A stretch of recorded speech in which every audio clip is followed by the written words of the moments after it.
beaucoup de pays, des pays qu'on n'imagine pas, qui étaient soi-disant amis. Ça implique beaucoup de personnes, beaucoup de personnalités à travers le monde. Et on comprend qu'il y avait une grosse machine en fait. De toute façon, un juge l'a déjà vu. C'est lourd, c'est très lourd. Et nous, ça nous a donné beaucoup d'informations, beaucoup de leçons. Pour parler rapidement de la lutte contre la corruption qui bat son plein actuellement au Burkina Faso et qui donne des résultats, mais certains estiment que ce sont de petits poissons qui sont pris pour le moment et que les gros poissons arrivent à ne pas passer à travers les mailles. Vous voulez parler des caméras Kourag? Exactement. Non, les caméras Kourag, ce n'est qu'une partie. Mais attendez, quand l'affaire Tignan, est-ce que c'est caméra Kourag? Mais ce sont des milliards. Vous avez suivi ça quand même en direct. Mais ce n'est pas la seule affaire. Il y a beaucoup d'autres affaires qui se traitent, mais c'est parce qu'il y a certains qui sont médiatisés. Donc il y a des gros poissons très griffes qui sont pris, mais soit le procès n'est pas public, ou bien il y en a aussi qui ont volé, mais qui font ce qu'on appelle la transaction. C'est-à-dire qu'ils remboursent avec des pénalités. C'est les gens des finances qui calculent ça. C'est parce qu'il y a ce mode aussi. Si tu voles et qu'on te prend, alors on peut décider de faire une transaction. Tu payes et avec les pénalités qu'il faut, et ensuite donc s'il y a une peine à encourir, tu vas aussi le faire. Donc il y a beaucoup de procès qui se déroulent et la justice est très chargée actuellement. Mais c'est ce que vous voyez seulement, parce que les petites corruptions entraînent aussi les grandes corruptions. Parce que les petites corruptions frustrent les populations. Ça, vous imaginez quelqu'un qui a un malade à l'hôpital, il sort pour aller chercher un produit urgemment. Alors on l'arrête. Par exemple, on a mis un processus en place, par exemple avec la brigade Laballe, pour qu'on n'arrête plus quelqu'un et prendre son engin, ou bien le garder sur place. Non. Il y a une carte qu'on vous remet et vous partez. Mais si maintenant un agent refuse de faire cela, quelqu'un qui a son enfant, ou bien en tout cas quelqu'un à l'hôpital qui est mourant, il court pour chercher une ordonnance. On a mis un processus en place pour que ce gars-là puisse rapidement avoir ses produits repartir. Mais vous partez par la corruption, vous gardez le gars, contrairement à ce qu'on dit, et vous exigez ce qu'il paye pour vous, votre poche, au lieu de partir. Donc c'est le préjudice que ça peut créer aux populations. C'est pour ça qu'on combat ça aussi. Et c'est ça qu'on a montré publiquement pour que les gens arrêtent. C'est la même chose au niveau des services des domaines, les parcelles et autres. Les gens, vous pouvez partir avec toute votre misère possible, les supplier, mais ils s'en foutent. Pourtant, la grande masse, ce qu'on appelle les serviteurs du peuple, la fonction publique un peu partout, vous êtes là pour servir le peuple. Et si vous posez des actes à frustrer le peuple, à créer des préjudices dans le peuple, on ne va pas laisser ça aussi. Mais là, il faut qu'on le montre aux yeux de tout le monde pour que les autres ne tombent pas dans la même bêtise, si je peux dire. Voilà pourquoi on filme et on montre. On a beaucoup de dossiers sur ça. Ce n'est qu'une partie qu'on a montrée, mais on a beaucoup de dossiers. Mais aussi les gros poissons, comme vous dites, il y a beaucoup de dossiers. Il y a beaucoup de dossiers qui sont traités au niveau de la justice, les gens remboursent. Il y a beaucoup de choses qui se passent, hein. Mais je peux dire que ça a beaucoup baissé. On ne peut pas dire qu'on va éradiquer à 100%, mais la lutte est implacable et ça produit des résultats.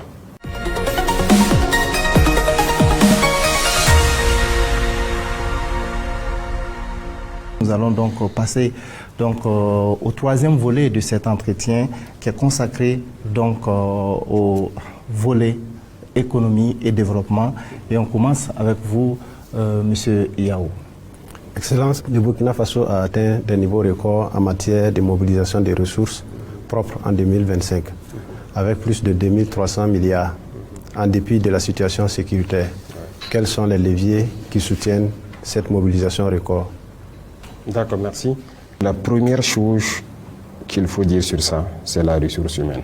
Les félicitations vont à l'endroit donc de nos agents de finances. C'est eux qui ont fait le travail remarquable. Certes, nous avons parlé, nous avons amené des réformes, changé les mentalités. Mais c'est parce qu'ils ont incorporé ces mentalités qu'ils arrivent à faire le travail aussi. Sinon, vous pouvez faire beaucoup de réformes, avoir de beaux textes. C'est vrai qu'il faut prendre des mesures pour la mise en œuvre et tout. Mais si la ressource humaine n'a pas capté le fondement, ils vont toujours chercher des voies et moyens pour contourner et vous n'allez pas avoir de recettes. Donc, comme je dis, c'est d'abord eux qu'il faut féliciter parce qu'ils ont entendu, ils ont compris ce qu'on a dit et ils sont en train d'appliquer les textes qu'on est en train d'adopter. C'est ça qui amène toutes ces recettes-là. Donc, félicitations et je pense que nous sommes en train de continuer les réformes pour que on puisse avoir le maximum de recettes. C'est ça qui permet d'équiper nos forces, de les former, de construire notre pays. Et donc les agents du ministère des Finances ont compris cela. Et ils font vraiment un travail formidable et on continuera de les encourager pour qu'ils continuent à se surpasser. Même dans le même sens que la lutte contre la fraude et tout ça, vous voyez qu'ils sont vraiment en train de s'activer et on les félicite pour ça. Si on ne fait pas ça, on ne peut pas protéger nos industries, on ne peut pas protéger notre économie et tout ce qu'il va.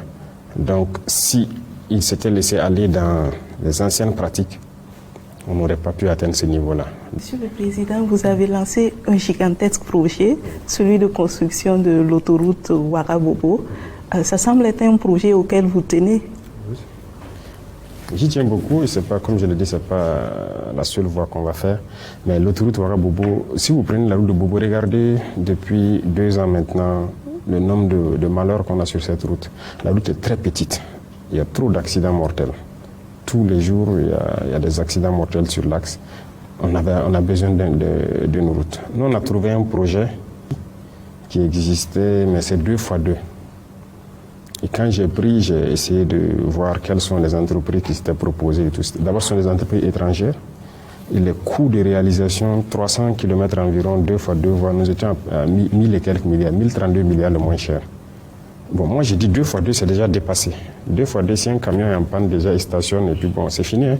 Vous êtes le nombre de voitures, le flux qu'il y a sur la RN1, donc c'est dépassé. Donc j'ai demandé à ce qu'on fasse 4x2. Et comme je l'ai dit, les gens, vous voyez, souvent nous avons ce complexe, ce malheur-là. Le noir ne croit pas en lui. Voilà. Même quand j'ai dit 4x2, il y a des agents du ministère qui ont un sourire, quoi. C'est impossible. Je dis d'accord. On met le projet en stand-by. Et donc j'ai activé Faso Mebo pour payer le maximum d'équipement. Et jusqu'à tous les détails. Aujourd'hui, ils ont tout. Toutes les machines nécessaires pour faire la partie voie rouge. Toutes les machines nécessaires pour faire le bitume. Jusqu'aux concasseurs de granit, de carrières. Donc, ça veut dire qu'ils sont totalement autonomes. Donc, nous sommes en mesure de faire notre autoroute. Et après ça, il y a beaucoup d'autoroutes. Moi, je veux que tous les chefs-lieux de région soient joints par des autoroutes. Toutes les sorties du Burkina, ça doit être des autoroutes. Voilà, la route, c'est capital. Et pour l'économie, et pour nos forces. Le réseau autoroute du Burkina sera le plus dense en Afrique, tel qu'on a fait la projection. Et ça continue de venir. Nous avons encore près de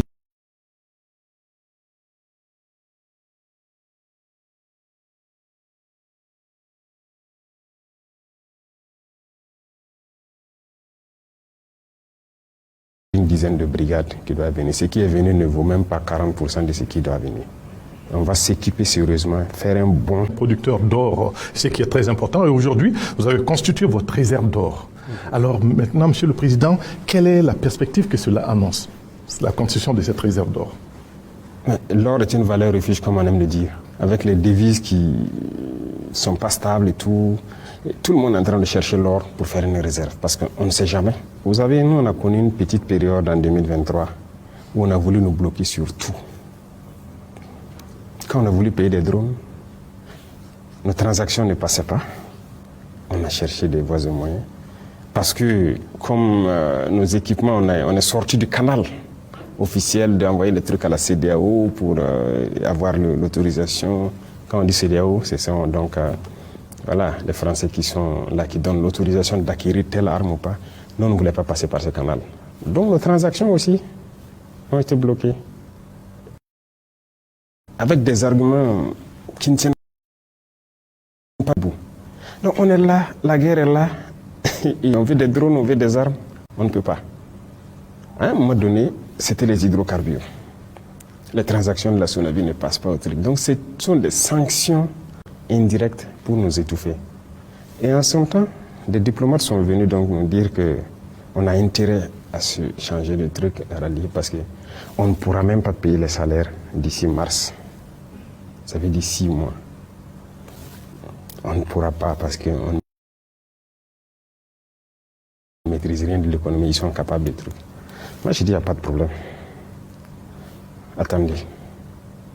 Donc, un jour, j'ai fait bloquer toute la production d'or de toutes les mines J'ai rassemblé tout et j'ai dit aux partenaires de venir chercher l'or et nous envoyer nos drones. C'est ce qu'on a fait. Nos drones sont venus, ils ont pris leur or, ils sont partis. On a besoin de l'argent de quelqu'un. Donc l'or est important. Les gens ont besoin d'or, nous aussi on a besoin de quelque chose dans le monde. Bref, ce n'est pas une manière de dire comment les gens vont faire pour truc, mais ça demande du courage, c'est vrai.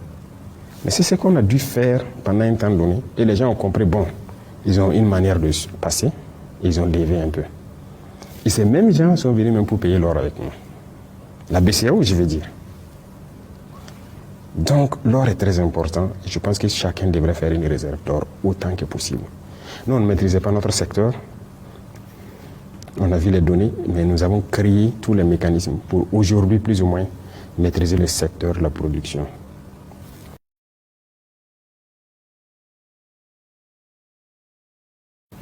Actuellement, on est en train de prendre des parts dans beaucoup d'unités industrielles qui existent. On a relu les contrats miniers, si on peut dire, et tout.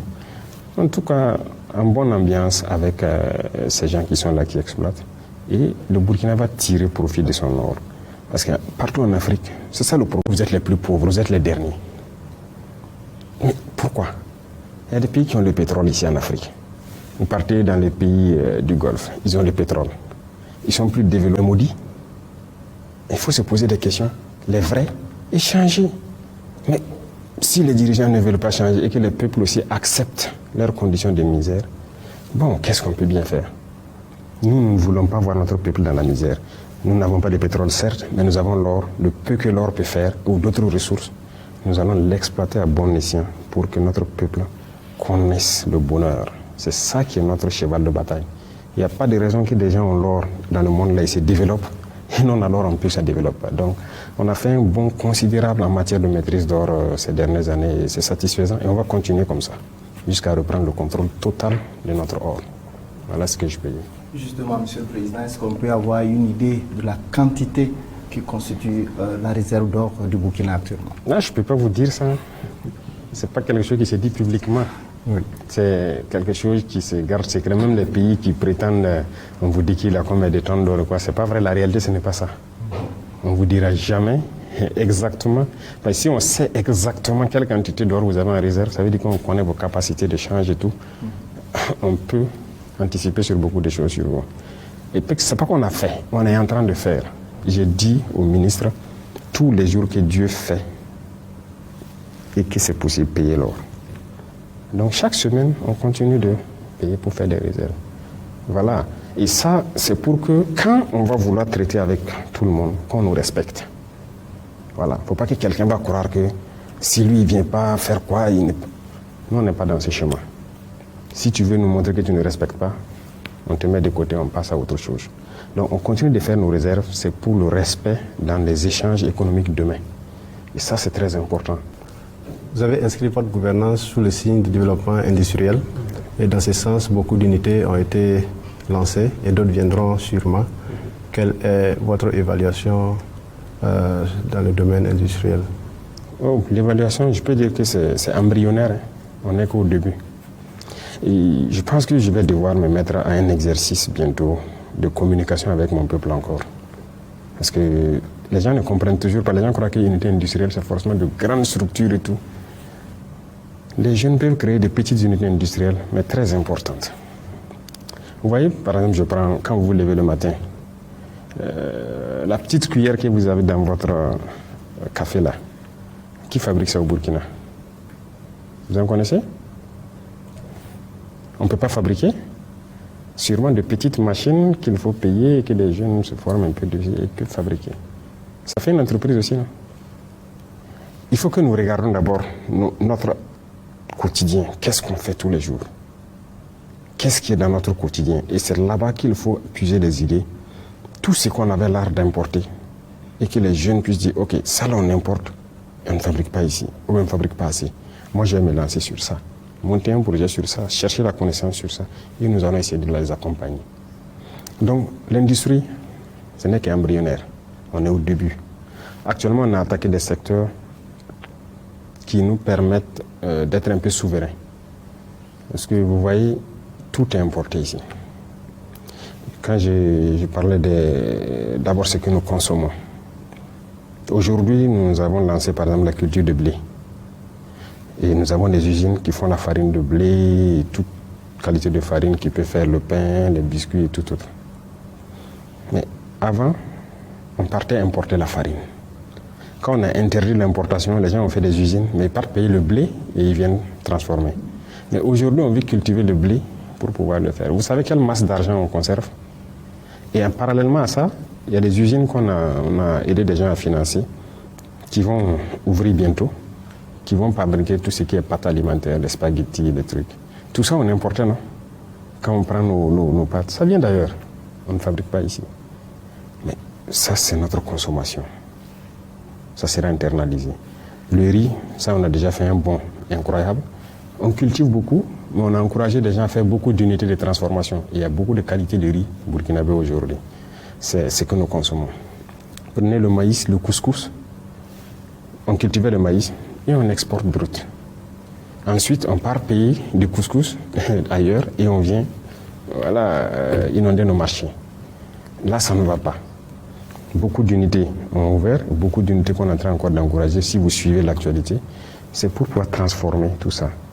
La farine infantile et tout ce qu'on on commande tout de l'extérieur. Mais il faut que nous on quitte ça, qu'on transforme nos matières premières nous-mêmes et pouvoir donner la valeur ajoutée. L'huile. Comment est-ce qu'on peut exporter notre soja brut et ensuite aller payer l'huile de soja à la boutique? L'arachide, il y en a tellement d'oléagineux. Mais pourquoi on ne le fait pas?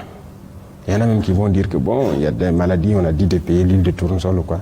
J'ai dit on cultive le tournesol, on le fait. Et il y a des usines déjà qui pressent l'huile de tournesol. Donc on est en mesure de tout faire chez nous. Mais pourquoi on doit aller payer ailleurs? Donc c'est tout ça l'industrialisation. Aujourd'hui, vous voyez l'ananas. Moi je suis en train d'encourager des usines qui vont naître, qui vont faire le jus d'ananas. Au lieu d'importer, c'est nous qui allons exporter. Et ça donne très bien, c'est beaucoup plus qualitatif que ce qu'on paye même, qu'on paye ailleurs dans les pays côtiers. Donc il y a beaucoup de choses dans notre quotidien, ce qu'on mange, ce qu'on porte et tout. Et quand on se lève le matin, on doit pouvoir se regarder, ok, moi j'ai porté ça, ça c'est importé. Et j'ai dit non, on va faire une usine qui va partir du coton jusqu'à ça. Ça sera prêt cette année 2026, s'il plaît à Dieu. Donc moi je ne veux plus être habillé par un fil qui vient de l'extérieur. Parce que nos paysans cultivent le coton. Je ne peux pas accepter qu'on vienne imposer le prix du coton aux paysans pendant qu'on doit transformer. Et imaginez dans ça le nombre d'emplois que ça crée. Depuis longtemps, on forme nos gens dans les écoles de formation et des formations professionnelles techniques sur la mécanique, l'industrie, génie industriel et quoi. Ils sont assis au chômage. Ils peuvent faire génie industriel, mais après ils cherchent concours de la fonction publique pour être administrateur quelque part. En fait, on a perdu. Mais aujourd'hui, s'il y a des industries, tous ces gens-là vont s'exprimer. Quand vous vous levez le matin, vous prenez votre moto pour aller au service ou quoi, c'est importé. Même l'écrou, quand une écrou tombe en route, c'est importé. Pour que vous payez l'écrou. Mais les écrous, ce sont des petites machines qui peuvent le faire. Donc l'industrie, il faut que chacun comprenne, ça va de la petite échelle à la grande échelle. Donc quand on dit une industrie, ce n'est pas forcément des grandes unités. Tous les jeunes peuvent créer des petites unités industrielles en regardant ce qu'on fait dans notre quotidien pour diminuer les importations. Et donc, on a l'étape embryonnaire, on va communiquer et encourager. C'est là pourquoi on a restructuré les fonds. Vous avez suivi en 4 grands fonds. C'est pour vraiment accompagner ceux qui ont des projets structurants dans des domaines industriels pour nous éviter les importations et les sorties des devises. Voilà ce que je peux dire. Alors, Monsieur le Président, je me permets de poser une autre question. Nous sommes justement dans la célébration, en tout cas des journées nationales d'engagement patriotique et de participation citoyenne. Le slogan qui est construit autour de ces journées, la première phase, c'est mon assiette, ma fierté. Alors, quel message justement au Burkinabé en lien avec ce slogan? Alors, il y a des choses que je ne peux pas dire jusque-là aux gens. Mais s'il plaît à Dieu, viendra un jour où je vais dire des choses pour choquer les consciences des Burkinabés et de l'Africain en général. On vient de faire une réforme dernièrement pour créer ce qu'on appelle le Food and Drugs Administration, c'est-à-dire tout ce qui est nourriture et médicaments. On est en train de moderniser un laboratoire pour faire tous les tests et les analyses possibles. Consommons ce que nous produisons. Nos terres sont riches, nos paysans sont braves. Produisons, transformons et consommons. On n'est pas obligé d'avoir le luxe ou le modernisme qu'on cherche. Mais ce qu'on veut là, on peut y arriver. Voilà pourquoi je dis souvent aux gens, je dis moi, je ne suis pas né à Ouaga 2000. Ce que je connais même d'habitude, c'est ma bouillie le matin avec des galettes. Si je gagne ça, c'est bon. Si je ne gagne pas ça, je bois un thé et puis c'est fini. Les croissants et autres là, ce n'est pas mon problème. Parce que le jour que je vais, en tout cas, faire de ça mon problème, mon habitude, il faut que le blé soit produit ici, par mes paysans, transformé ici, jusqu'à la boulangerie par mes paysans. Moi, je ne consomme pas de chocolat. Mais aujourd'hui, je peux vous dire que souvent, il m'arrive d'envoyer les gens aller payer chocolat chez... Il y a un maître chocolatier burkinabé à Ouaga ici. Maître Bayala. Oui. C'est là-bas seul que moi je peux peut-être dire que je vais prendre du chocolat. C'est tout. Et il a beaucoup de points de vente à travers le pays. Donc, si quelqu'un aussi cherche à savoir c'est où je paye, il ne saura pas. C'est pour dire qu'il faut qu'on soit conscient. Il faut produire au Burkina, consommer au Burkina. Ou en Afrique, qu'on s'unisse et qu'on comprenne cela. Si on ne le comprend pas, ça nous risque péril. Combien de gens aujourd'hui sont en train de devenir impuissants, infertiles ou quoi? Nos ancêtres étaient comme ça. C'est la réalité. Bon, ça va faire rire les gens, mais c'est la réalité. Même les médicaments ont trop d'infections, des antibiotiques par-ci, par-là. Bon, nous, on a eu la chance de connaître plus les racines et autres. Mais j'ai même dit à nos médecins, nos chercheurs, de se reconcentrer sur nos capacités, c'est-à-dire nos plantes que nous avons là. Qu'est-ce qu'il y a comme molécules dedans et qu'est-ce qu'ils peuvent exploiter? Et ils sont là-dessus. Voilà, j'ai eu même des propositions où les gens ont demandé à ce qu'on paye un certain nombre d'équipements qui leur permettent de faire la recherche à fond. J'ai dit voilà, moi je préfère ça. Parce qu'il faut faire attention. On a cherché à nous exterminer et ce n'est pas aujourd'hui qu'ils vont arrêter. Donc, mon assiette, ça doit être mon combat de tous les jours. Et même l'assiette même dans laquelle on met la nourriture, je vous ai dit, la porcelaine et autres, tout le monde en consomme. Est-ce que c'est fabriqué ici? Mais on peut le faire, ce n'est pas l'argile qui nous manque, ce n'est pas le truc. Voilà un peu ce que je peux dire sur cette journée d'engagement patriotique. Il faut que nous redevenions nous-mêmes et que nous puissions assumer ce que nous produisons, consommer ce que nous produisons. Et c'est à cette seule condition que nous allons perdurer. Ce que je dis va faire couler beaucoup d'encre, ne va pas plaire à certains. Mais la réalité est là. Personne ne veut voir nos populations évoluer. Et pourtant, nous, on se projette dans 10 ans. Le Burkina atteindra 50 millions. Ou bien, faites des enfants, hein. On en a besoin. Les terres sont riches et il faut, voilà, on va travailler. Et c'est surtout ça. Donc, voilà un peu ce qui a motivé et on va continuer dans ce sens. Monsieur le Président, le Burkina avance en tout cas à grands pas sur le chemin de l'autosuffisance, de l'industrialisation. Mais comme vous l'avez dit, il faut beaucoup produire localement. Et pour pouvoir produire, il faut que les industriels et les producteurs locaux puissent être appuyés. Où en êtes-vous avec l'allègement de la dette intérieure, le poids de la dette intérieure? Oui, là, on a fait beaucoup d'efforts quand même. On a fait beaucoup d'efforts. Je me rappelle en 2022, c'était une question cruciale. Chaque fois, c'est des plaintes et tout. Donc, finalement, j'ai demandé à voir la situation. Quand le ministre qui était nouvellement nommé après, il a dit « Ah, il y a des dettes de plusieurs années. Des entreprises qui ont fait des pressions. Il y a des entreprises qui étaient en train de couler même. » J'ai dit « Mais là, c'est pas simple. Pourtant, nous, on doit financer notre guerre. On doit payer des équipements, nous, on doit trucs. » Alors, j'ai dit « Ce qu'on va faire, au premier semestre, on va se concentrer, payer beaucoup d'équipements. Et on va se réorganiser. » Dans un trimestre, voilà des textes qu'on va prendre pour, voilà non, en termes de taxes et tout ça là, on a essayé de faire un travail. Et à partir donc du deuxième trimestre 2023, il faut grouiller de sorte que quand on finit l'année 2023, qu'il n'y ait plus de dettes de 2022. Il n'y a que des dettes de 2023. On a essayé, mais il y avait des grandes entreprises toujours qui avaient des dettes de 2022 qu'on n'a pas pu payer. Et petit à petit, je suis ça, en fin d'année, est-ce qu'il y a des dettes de l'année N-1? Donc, quand je prends 2025, en décembre 2025, il n'y avait aucune dette de l'année N-1. Au contraire, j'ai dit de prioriser les entreprises qui n'ont pas trop de grosses factures. Et donc, ça, souvent 3 mois, maximum 6 mois, on éponge ça. Donc, ce qui veut dire qu'on a quitté un volume de dette intérieure de plusieurs centaines de milliards qui traînait des années et on a pu rattraper tout aujourd'hui où je parle. Donc, il y a des grandes entreprises toujours qui peuvent avoir des factures qui vont durer jusqu'à 6 mois. Ça, bon, on se dit que quand on regarde leur chiffre d'affaires et tout, ils peuvent tourner avec.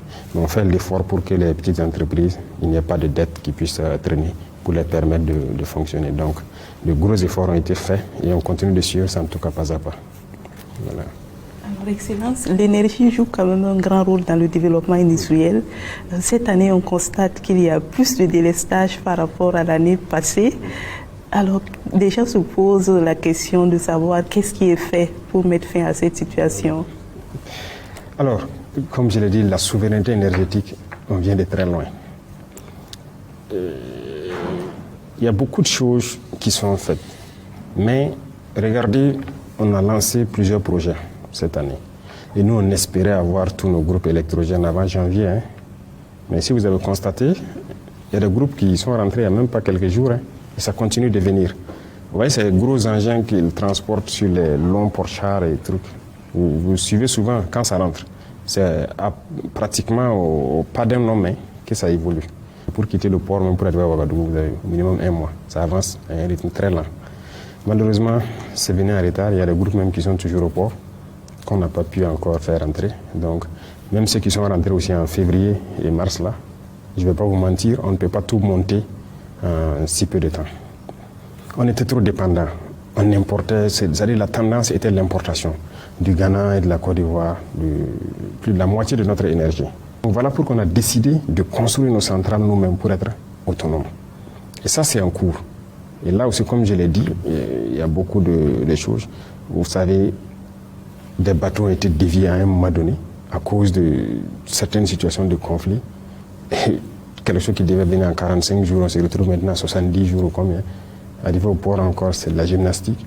Donc il y a des centrales qui sont en train de naître et le programme, c'est de mettre en place une centrale dans chaque région. Au lieu de concentrer Ouagadougou et Bobo pour desservir, on veut rendre autonomes les régions. Et donc il y a plusieurs centrales qui sont en train d'être installées. Je pense qu'à Koudougou, c'est presque fini. C'est Koudougou un peu partout. Il y a d'autres villes qu'on a ciblées même pour avoir des centrales. Donc on espère pouvoir résoudre la question de l'énergie, en tout cas dans les délais les plus brefs qu'on puisse y aller, tant qu'on n'a pas d'autres contraintes à l'international. Parce que tant qu'il n'y a même pas d'énergie, notre rêve d'industrie, ça ne peut pas avoir lieu. C'est impossible. Les industries, ça consomme. Il y a aussi notre ligne de transport qu'il faut tout changer. Et le changement de ces réseaux seulement, c'est des centaines de milliards. Il faut commander tous ces câbles, construire. Et si vous remarquez dans la ville, un peu partout, on est en train de construire des lignes. Donc tout ça, c'est un chantier. Il y a la production, mais il y a le transport qu'il faut reconstruire totalement. Et on est sur ça. Et pour pouvoir avoir une énergie propre à nous, pure, qui se transporte avec beaucoup de sécurité et qui sera stable pour nos industries. Excellence, en février 2023, l'État a créé l'Agence pour la promotion de l'entrepreneuriat communautaire APEC en vue de la mise en œuvre de l'actionnariat populaire. Comment appréciez-vous le chemin déjà parcouru? Donc, c'est vrai. Il faut dire que l'APEC est née d'une volonté. L'APEC a été combattue, continue d'être combattue. Nous avons tout vu. Ouais. Nous avons même pris des gens en flagrant délit, en train d'écrire dans les rues, de barrer les affiches, de déchirer les affiches de l'APEC et tout, et qui ont été envoyés par des gens pour le faire. Il y a beaucoup d'opérateurs économiques qui ont combattu l'APEC, les banquiers ont combattu l'APEC. Ça, c'est une réalité, ils ne peuvent pas les nier. Si nous n'avons pas agi d'une certaine manière, ce n'est pas parce qu'on n'a pas des choses sous la main. Mais nous avons évité de trucs parce que nous voulons faire pour qu'ils voient.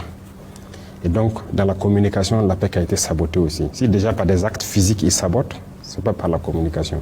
Donc, les gens ont payé les gens pour parler sur les réseaux. En fait, dénigrer pour... Donc, l'APEC est née et a fait face à cette vague d'hostilité. Mais, ils ont pu grouiller, traverser la tempête. Mais déjà, ils ont pu faire leur première unité. La deuxième unité est presque finie à Tenkodogo. La première mine de l'APEC, les équipements sont là. S'il plaît à Dieu, dans quelques jours, ils vont couler les premiers lingots.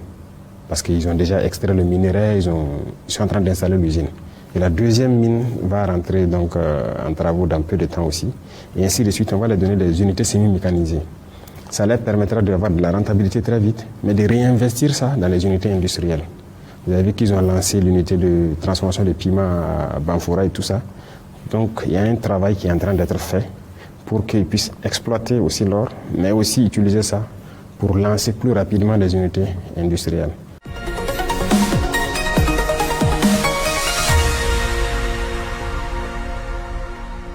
Monsieur le Président, au mois de décembre dernier, vous avez pris les commandes donc, de la présidence de l'AES et vous avez beaucoup de priorités, vous avez vraiment beaucoup de choses à faire. Et aujourd'hui, peut-on savoir un peu, 3 mois après, quelles sont vraiment les grandes priorités de votre mandat, puisque le mandat, c'est 1 an? Déjà, je pense que vous avez connaissance de la feuille de route, je suppose. Les experts se sont réunis, se sont mis d'accord sur une feuille de route et c'est ce qu'on va essayer de dérouler. Dans quelques jours, les chefs d'état-major doivent être là pour les premières grandes opérations. Il faut que la force ait ses vecteurs. Là, si elle décide d'intervenir quelque part, c'est avec tous ses moyens. Et donc, par exemple, ce volet, on est en train de rapidement renforcer les capacités parce que quand on dit les capacités, il faut une puissance autonome. Et ça, c'est très important. Donc, il faut ça et les mettre en opération pour de très grandes opérations au niveau de tout l'espace. Donc ça, c'est une tâche importante. Deuxième chose, il y a aussi la question d'intégration. Parce qu'il ne faut pas qu'on dise intégration et qu'on se comporte comme les autres organisations. L'intégration doit être réelle. Et ça, je suis en train de préparer un texte pour qu'on mette les bouchées doubles et empêcher les tracasseries entre nos différents pays, que ce soit aux frontières ou à l'intérieur, parce qu'il ne faut pas se faire de l'illusion hypocrite des autres organisations africaines là. Quand on dit intégration, c'est intégration. On a beaucoup de retours aux frontières, les gens sont emmerdés. À l'intérieur des pays, même souvent, les gens sont emmerdés. Donc ça, moi j'ai réfléchi à un mécanisme pour qu'on mette fin à ça. Et il faut que les forces des 3 pays soient ensemble dans tous les pays. Dans les ambassades, dans les frontières, on va faire ce mécanisme. Et qu'on lutte efficacement contre la corruption. Si un agent se fait prendre dans la corruption, dans le passage ou bien dans les contrôles, il faut qu'on ait le courage de le mater avec la dernière énergie, le radier, parce qu'il ne mérite même pas de porter nos tenues. Et l'autre volet, c'est l'économie, le développement. Je pense qu'il y a un bon nombre de chantiers qu'on est en train de mettre en œuvre. Et ça, c'est une bataille, parce que c'est l'économie qui tient le monde. Et là aussi, nous avons un gros challenge qu'on va relever sur le plateau de Dieu. Excellence, le 12 mars dernier, le Parlement européen a adopté une résolution pour la libération de l'ex-président Mohamed Bazoum. Vous avez déjà produit un communiqué. Est-ce qu'il s'agit d'une ingérence dans les affaires de la Confédération? Forcément une ingérence. Le Niger appartient à l'Union européenne. Ils n'ont qu'à rester tranquilles chez eux. Est-ce que nous, on s'est déjà ingéré dans leurs affaires? Bazoum, il est nigérien, non? Ou il est de l'Union européenne? Qu'ils nous disent. Si c'est un agent qu'ils avaient placé, qui n'est pas nigérien, qui est venu pour une mission, ils n'ont qu'à nous dire. Si on va remettre leur agent, on va voir qu'est-ce qu'on va faire avant de remettre ou pas. Il faut que ça s'arrête maintenant. Que les gens arrêtent de se comporter comme si on était au temps de la colonisation. Et c'est ça aussi que nous sommes en train de décrire, de combattre avec beaucoup de dirigeants africains. Et regardez-nous. Même l'Union africaine, ça n'appartient pas aux Africains. Ils sont dictés. Ce qu'on dit de faire, ils font. On dit de faire tel communiqué, ils font. Même le bâtiment de l'Union africaine, vous savez que ce n'est pas construit par les Africains. On n'a pas honte. Et tant qu'on va montrer cette posture-là, ils vont continuer à se comporter comme ça. Parlement de l'Union européenne. Mais occupez-vous des problèmes de l'Union européenne. Les populations là-bas ne souffrent pas. Les paysans là-bas souffrent. On les voit, ils bastonnent leurs paysans dans les rues, avec des accords bizarres. Ils n'arrivent même plus à survivre. Des gens se suicident là-bas. Mais occupez-vous de vos problèmes. Luttez contre vos oligarchies qui appauvrissent vos populations. Au lieu de venir ici dire que, hey, ils n'auront plus l'énergie d'Afrique. En tout cas, si c'est de chez nous ici, là, on va se battre pour qu'il n'y ait plus rien ici. Si vous voulez, vous venez vous coopérer en bonne et due forme. Si c'est pour venir nous piller là, jamais. C'est ça, la bataille, c'est l'énergie. L'uranium, le pétrole, même notre or. C'est ça la bataille. Pendant longtemps, vous avez pillé là-bas. Et voilà, et ils sont dans le noir. Vous êtes dans la lumière, vous faites tout ce que vous voulez. Mais attendez, ok, on se prépare. Monsieur le Président, au sein de l'AES, c'est une vision commune, on parle de la même voix et ce sont des actions communes qui sont menées ensemble. Cela a été constaté à plusieurs reprises. J'aimerais juste savoir au plan diplomatique, est-ce que quelque part le bilatéral peut-il primer sur le confédéral? Alors, là-bas, il faut que peut-être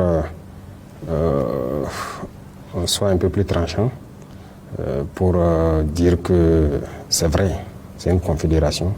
Chaque pays peut développer ses relations bilatérales et tout, mais quelque part, si ça doit avoir un impact sur la confédération, il faut qu'on puisse freiner. Et là, ça demande de la sincérité d'abord entre nos dirigeants, de la sincérité dans nos politiques, internes, pour pouvoir éviter qu'un cheval de Troie ne se glisse à travers une coopération bilatérale dans l'organisation.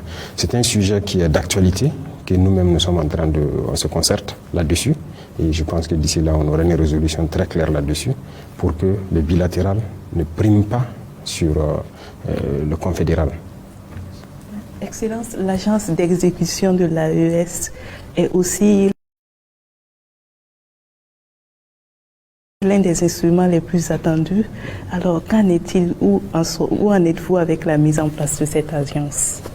Oui, on est en train même de modifier le dédié agent d'exécution. Nous voulons que ce soit comme un bureau. Si vous suivez dans la feuille de route, vous allez voir qu'on n'a pas mis agent d'exécution, je pense. Il y avait dit de mettre une agent d'étude parce qu'il faut encore restructurer et armer pour être une force de proposition. Voilà. En termes d'agriculture, qu'est-ce qu'on devrait faire les trois pays? Parce que c'est pas évident que tout le monde produise la même chose. De toute façon, même pas le même climat même. Donc, il peut y avoir des choses qui peuvent être produites dans un pays, d'autres dans l'autre, maximiser. Et après, le plus important, c'est le marché qu'on va fédérer. Je pense que c'est une meilleure formule qu'une agence d'exécution. Je sais que beaucoup d'actions sont faites, il y a la force commune dont vous avez parlé, mais est-ce que quelque part, Monsieur le Président, aujourd'hui, il ne serait pas temps qu'on puisse voir également au plan confédéral ce processus de dialogue doctrinal afin de désintoxiquer un peu tous ces jeunes qui sont endoctrinés, alors qu'au fond, on parle de la religion, mais ces terroristes-là ne sont pas des religieux en tant que tels. Oui, il faut un travail, mais nous essayons nous-mêmes de communiquer beaucoup sur ça, pour que les jeunes comprennent. Et nous, quand nous montrons même les images de certaines opérations et tout, c'est pour que les jeunes comprennent qu'il n'y a pas d'avenir. Mais vous savez, le travail d'endoctrinement de l'Afrique a été profond, a été très profond. Quoi qu'on dise, il y a plein de jeunes qui rejoignent ces mouvements terroristes-là au nom de la religion. Ça, c'est une réalité indéniable. Si on passe à côté, on ne se dit pas cette vérité, on aurait échoué. Donc, il faut qu'on mette même les leaders religieux aussi sur le travail. Ici, nous avons mis les gens sur un projet de discours alternatif. Et on va le corriger, on va imposer un discours. C'est ça qui doit être prêché partout. Parce que l'extrémisme est dangereux. Et c'est l'extrémisme qui amène les gens à rentrer dans ce genre de mouvement. Ils sont nombreux là-bas qui y croient. Je vous ai dit une fois, moi j'ai fait le terrain, aujourd'hui les jeunes soldats sont sur le terrain. La réalité c'est quoi? Vous ne pouvez pas détruire une base terroriste sans trouver des livres coraniques. Pourquoi? C'est stratifié là-bas. Ceux-là qui sont là, qui combattent sur le terrain, ils sont nombreux qui combattent parce qu'ils croient que c'est la religion. C'est ce qu'on les dit. Et leurs chefs les endoctrinent pour ça. Les imams viennent un peu de partout, les faire des prêches dans la brousse là, pour les endoctriner dans le sens de la religion et faire comprendre que les autres sont des mécréants, il faut les tuer. Et c'est ça.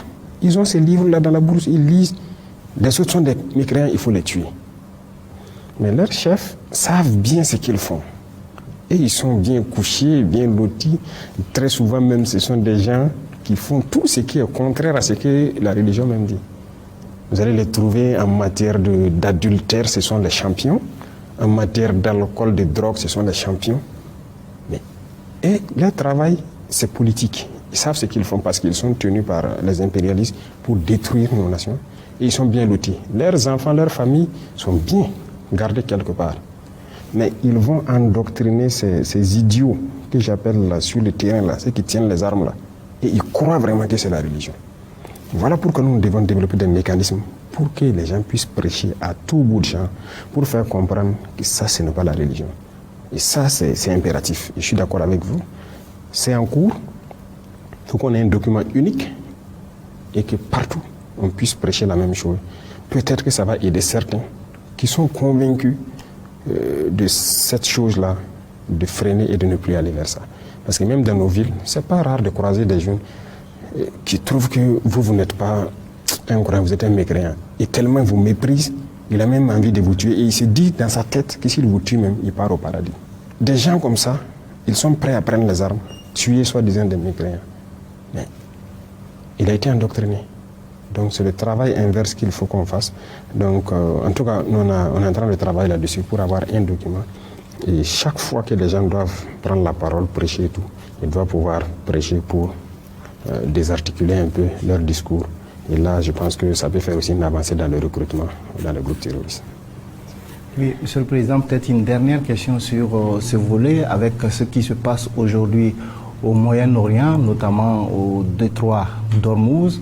Est-ce qu'il y a des possibilités que la fermeture et la guerre, la fermeture de ce détroit et bien entendu la guerre qui s'y mène, puisse avoir des conséquences sur nos économies, les économies de pays de l'AES, notamment en ce qui concerne le pétrole? Oui, forcément. Il y a déjà des conséquences. Alors, au Burkina, on essaie de continuer. Vous savez que c'est subventionné tout ce qui est essence, gasoil, gaz et tout. En fait, le prix auquel on paye, ce n'est pas le prix auquel on vend aux populations. Donc l'État subventionne. Et l'État subventionne, c'est à travers quoi? Ce sont nos propres richesses qu'on exploite là encore. C'est ça qu'on essaie aussi de garantir pour subventionner ces genres d'hydrocarbures. Il y a déjà des conséquences. Le prix du baril est monté. La ressource même se fait rare parce que les pays maintenant qui arrivent à exporter aussi ont augmenté le prix. Donc on paye beaucoup plus cher. Mais bon, nous on a essayé de contenir, de toujours maintenir les mêmes prix, que ce soit au niveau du gaz ou au niveau de l'essence. Et nous espérons que la situation se résolve. Sinon, s'il y a un coût sur l'énergie, il y a forcément un coût sur l'industrie, un coût sur les matières premières, un coût sur tout ce qui est importé, parce que le transport devient plus complexe. Donc tout augmente normalement. Mais jusque-là, nous faisons des efforts pour que les populations ne ressentent pas les effets de cette guerre. Parce que nous, malheureusement, nous ne produisons pas de pétrole, mais à l'espace confédéral, le Niger en tout cas est en exploitation. Il y a un projet d'ailleurs qu'on a mis sur la table pour voir comment est-ce qu'il ne faut pas que nous on se concentre sur notre production ici. Et en tout cas, on attend des propositions de la part du Niger qui dispose de la ressource. Comment est-ce qu'il faut qu'on développe peut-être des raffineries très grandes pour exploiter ce qui est dans notre sous-sol pour nos populations et tout. Là, ne plus dépendre de l'importation. Sinon, quand un pays produit du pétrole et encore réimporte des produits pétroliers, bon, c'est un peu bizarre. Mais en Afrique, c'est la mode. Tous les pays africains qui produisent du pétrole, la plupart importent du pétrole. Parce qu'on exporte brut et on réimporte. L'énergie, c'est la base de tout. Hein. Même les engrais. Vous voyez que les engrais, le prix va monter parce que beaucoup étaient importés à partir de ces pays-là. Mais le prix va monter. Donc, mais on essaie de contenir toujours, sinon ça a un impact considérable sur nos économies. Ça, c'est une réalité.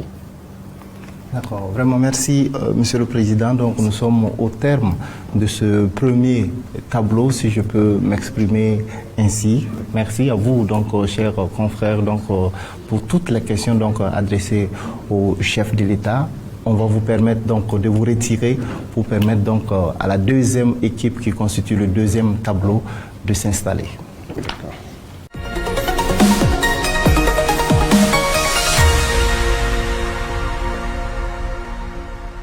Alors, Monsieur le Président, avec votre permission, nous allons maintenant dérouler le deuxième plateau donc, de cette émission. Ce deuxième tableau donc, reçoit également 3 journalistes, mais cette fois-ci de la presse internationale. Il s'agit de Yousra El-Baghir, donc de Sky News, un média britannique. Nous avons également avec nous Gilles Boko, donc de New World TV, un média donc basé au Togo, et Valerio Cataldi, donc de Rai TV, une télévision italienne. C'est bien cela. Alors bonsoir chers confrères. Ouvrons donc ce chapitre avec l'actualité africaine. Et une fois n'est pas coutume, on commence avec vous. Alors Madame Yousra, alors votre première question adressée au chef de l'État. Monsieur la Présidente, quelle est la vision de votre pays La vision globale du Burkina, vous voulez dire? Alors, merci et soyez les bienvenus. Et je pense que vous êtes dans le pays qui prône aujourd'hui la souveraineté nationale, l'indépendance totale. Parce que vous n'êtes pas sans savoir que notre pays a été colonisé comme beaucoup de pays africains, mais aujourd'hui nous sommes en train de nous exprimer. Et donc la lutte pour la souveraineté et l'indépendance sont donc le moteur de notre combat. Merci. Que signifie votre révolution en pratique? S'agit-il d'une révolte contre l'Occident ou d'un changement national interne? Révolte contre l'Occident, non. L'Occident, il ne faut pas mélanger les choses. J'aime dire de faire la distinction en tant que révolutionnaire entre les peuples et les politiques. Ils sont nombreux en Europe, en Occident, qui nous soutiennent dans notre combat. Nous voyons à travers les peuples. Et nous voyons même à travers vos plateaux télé et tout, beaucoup de gens qui interviennent, qui soutiennent notre combat de liberté. Et je pense que tout le monde y a intérêt. Mais maintenant, les politiques de certains pays peuvent être opposés à notre idéologie. Et la révolution, logiquement, va combattre cette idéologie. Parce que nous voulons nous affirmer. Et il y en a qui ne veulent pas qu'on s'affirme, qui veulent nous maintenir dans l'esclavage, dans l'aliénation. Non, la révolution combat cela. Donc voilà un peu notre ligne de conduite. Voilà. Oui, alors M. Boko.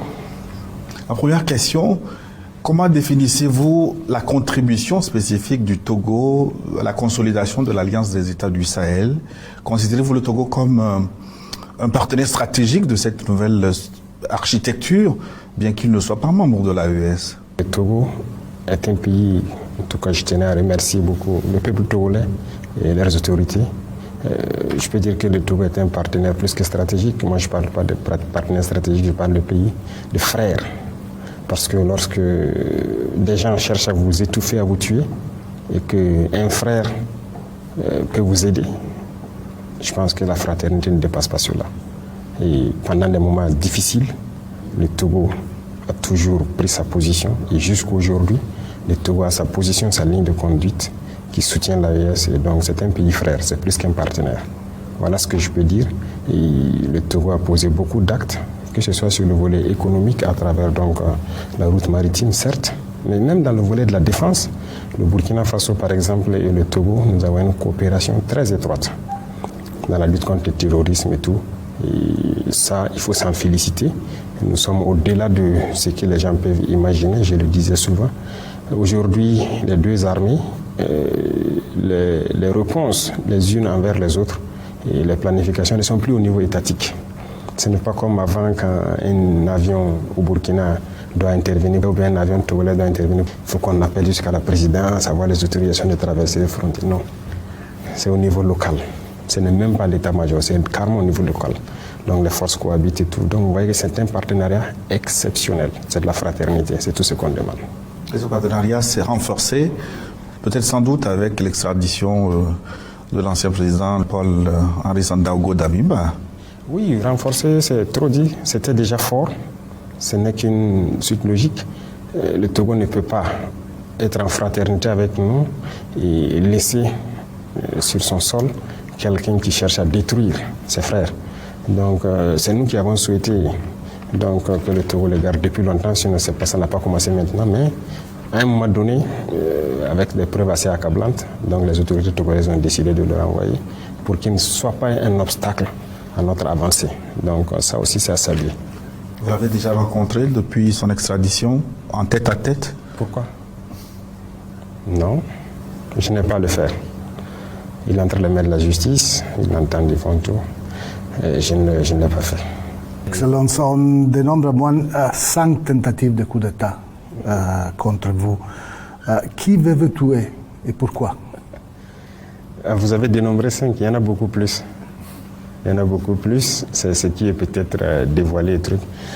Tous les jours, il y a des gens qui cherchent coûte que coûte à ce que nous ne soyons pas là. Ceux-là qui veulent nous voir disparaître, ce sont ceux-là que nous appelons les esclaves de salon. Ce sont ceux-là qui vendent l'Afrique, qui ne veulent pas que l'Afrique soit libre. Ce sont très souvent des Africains qui sont aliénés et qui sont exploités. nous sommes de ces dirigeants qui veulent créer les conditions pour que nos jeunes travaillent ici, au lieu d'aller se rester dans les rues des autres à mendier. Et très souvent, il y en a qui arrivent à des comportements pas en tout cas sains dans vos sociétés là-bas. Nous ne voulons pas voir ça. L'Africain n'est pas un sous-homme. Mais dans ce même cadre, les pays qui nous colonisent, qui veulent nous voir dans l'esclavage, qui veulent nous maintenir, ont leurs suppôts ici, leurs valets locaux, leurs répondants. Et ces gens sont prêts à tout pour nous voir éliminés. Et voilà malheureusement le contexte de l'Afrique. Et ces individus, tous les jours que Dieu fait, lorsque nous sommes vivants, ils ne sont pas contents. Et donc c'est un combat permanent et continuel. Qui sont les impérialistes? Les impérialistes, il n'y a pas un visage qu'on peut coller. C'est une mentalité. Ce n'est pas une question de couleur de peau. Je le disais tout de suite. Les peuples européens nous soutiennent beaucoup. Beaucoup de dirigeants européens nous soutiennent même d'ailleurs. J'ai entendu donc notamment un de vos dirigeants qui, depuis longtemps, sonnait la sonnette d'alarme, qui a dit que le fait que la France exploite l'Afrique avec son franc CFA et tout, crée ces vagues de migration vers les pays européens, notamment vers l'Italie. Elle a parfaitement raison. C'est la situation comme ça. Donc, vous voyez que c'est en Europe, mais tout le monde ne comprend pas la chose de la même façon. Donc l'impérialisme, c'est l'individu qui veut dominer l'autre, qui veut maintenir l'autre dans l'esclavage, qui opprime les autres. Il peut être noir, il peut être blanc, il peut être africain, il peut être européen, il peut être américain, il peut être asiatique, il peut être de toutes les nationalités. Mais tout individu qui a cette envie-là d'opprimer les autres, de maintenir les autres dans la domination, c'est un impérialiste. La liberté individuelle peut-elle être intégrée et votre révolution une vue d'une souveraineté totale, la liberté d'aimer qui l'on veut, d'exprimer librement, de s'opposer à votre pouvoir? Ah oui, voilà quelque chose, vous avez très bien fait d'être venu, c'est bien. Quelque chose que les médias mainstream, ce qu'on appelle, passent le temps à mentir en Europe, comme si ici, les gens se promenaient avec des haches et des gourdins. Lorsque tu ouvres la bouche, on te frappe. C'est faux, hein? Il y a la liberté. Chacun est libre de dire ce qu'il veut, de donner son opinion et tout. Même sur nos chaînes de télé, vous voyez des gens qui donnent leur opinion. Mais la liberté a ses limites. Par exemple, nous sommes un pays en guerre. Nous n'allons pas permettre à qui que ce soit de démoraliser nos troupes pendant qu'ils sont sur le champ de bataille. Ça, nous n'allons pas permettre. Nous n'allons pas permettre aux valets locaux de l'impérialisme qui sont parmi nous de vouloir saboter notre lutte pour ramener notre pays entre les griffes de ces impérialistes-là. La liberté d'un individu, comme on l'a dit, ça s'arrête là où la liberté de l'autre commence. Sinon, vous n'avez pas une société. Autant vous êtes libre de dire ce que vous voulez, lui aussi il est libre de dire ce qu'il veut. Et quand vous commencez à chacun à dire ce qu'il veut, ça finit par quoi? La bagarre. Est-ce qu'on s'assoit, on laisse notre société aller dans le déclin? Non. Même ceux-là qui disent qu'il y a liberté d'expression, il n'y a pas de liberté en réalité. Alors, nous prenons les Français, les autorités françaises, pour ne pas mélanger avec la population française. Est-ce qu'il y a la liberté d'expression en France? Il n'y en a pas.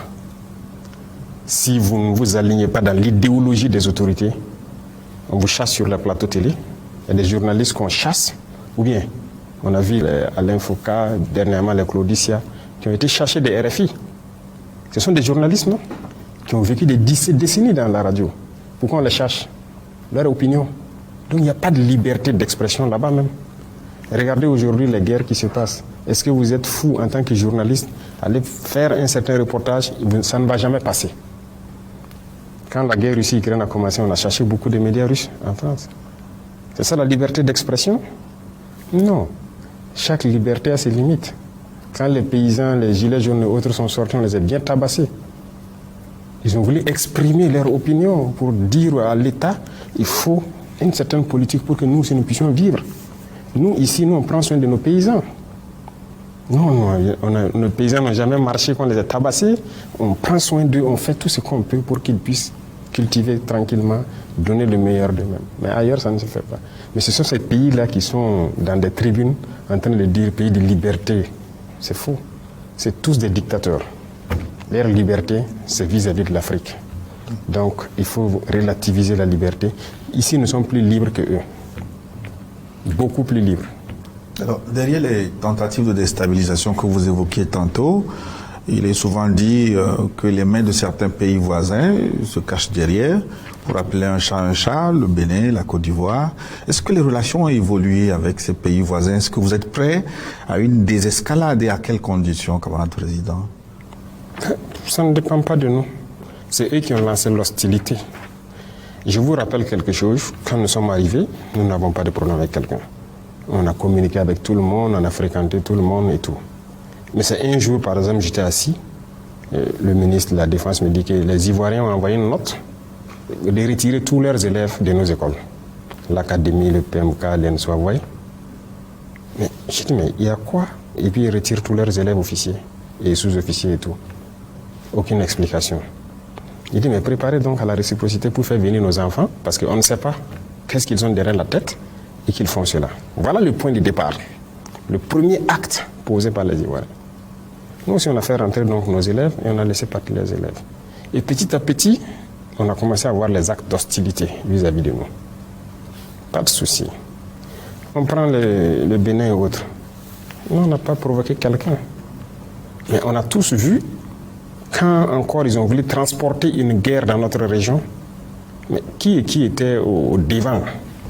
Le président Ouattara est sorti qu'il va envoyer un bataillon, il a tout préparé et tout. Nous attendons son bataillon toujours.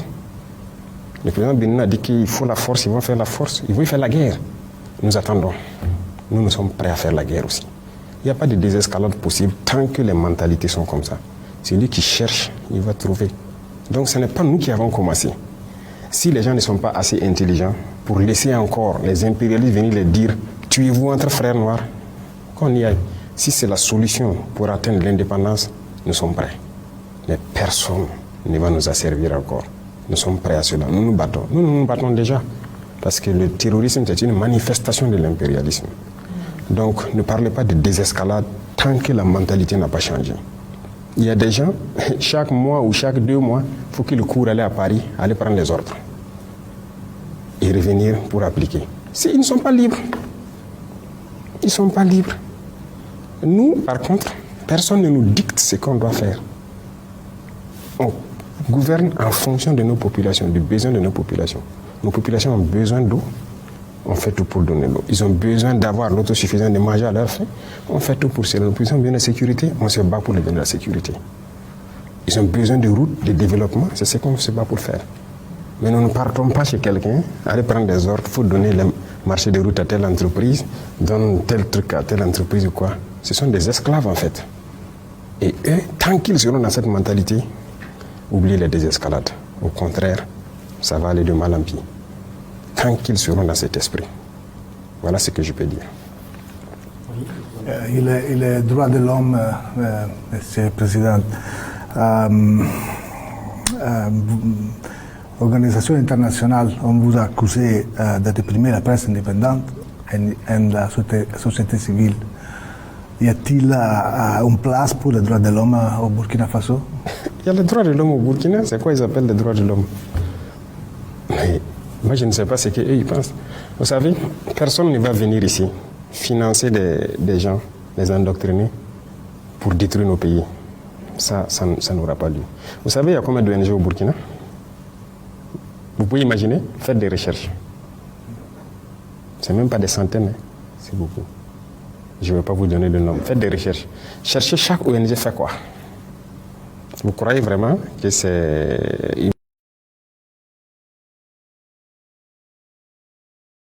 humanitaire? Donc il y a des choses comme ça qu'on combat. On dit qu'on combat les droits de l'homme. C'est ça les droits de l'homme? Nous on lutte contre le terrorisme pour sécuriser nos populations. Donc on donne le droit de vie à nos populations. C'est le premier droit, non? Le droit à la vie. Est-ce qu'on ne lutte pas pour les droits de l'homme? On se bat pour que les écoles qui sont fermées ouvrent, pour que les enfants puissent aller à l'école. Le droit à l'éducation, ce n'est pas le droit de l'homme? Qui se bat pour nous? Qui nous aide? Ces mêmes gens qui pillent tous les jours que les droits de l'homme, personne ne nous a donné une seule cartouche pour lutter contre le terrorisme qui tue nos enfants, pour lutter contre le terrorisme qui ferme nos écoles, qui détruisent nos écoles. Ça veut dire que les terroristes luttent contre les droits de l'homme. Nous, on lutte pour les droits de l'homme et eux, ils encouragent les terroristes qui lutte contre les droits de l'homme. C'est eux qui le disent. Et je vous parlais tout de suite de certaines choses qui se passent en Europe et tout. Mais c'est là-bas qu'ils luttent contre les droits de l'homme. Sinon, ici, les droits de l'homme existent. Et retenez quelque chose, les droits de l'homme viennent d'Afrique. Ça ne vient pas d'ailleurs. Ça vient d'Afrique et d'Afrique de l'Ouest ici. Les premières chartes qui parlaient des droits de l'homme, c'était ici, dans la Confédération AES, plus précisément au Mali.